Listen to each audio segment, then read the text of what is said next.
Genesis 3:6. Nang makita ng babae na ang bunga ng punong iyon ay mabuting kainin at nakalulugod sa paningin, ay kumuha siya ng ilan at kinain. Verse 5. Sapagkat nalalaman ng Diyos na sa araw na kayo'y kumain niyaon, ay madidilat nga ang inyong mga mata, at kayo'y magiging parang mga Diyos. Verse 22. At sinabi ng Panginoong Diyos, narito, ang tao'y naging parang isa sa atin, at ngayon, baka iunat niya ang kaniyang kamay, makuha ang bunga, at kumain, at mabuhay, magpakailaman. Ang tanong, sino ang babae? Ako.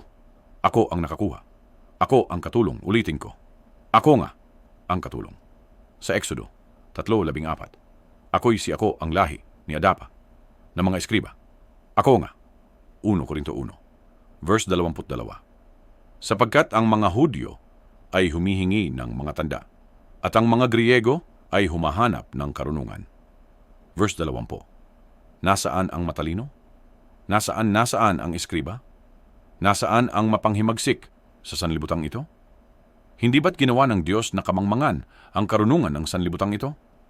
Maliwanag na humingi sila ng tanda, at hinahanap kong nasaan ang eskriba? Ito na ang eskriba, ang pagbabalik ng eskriba.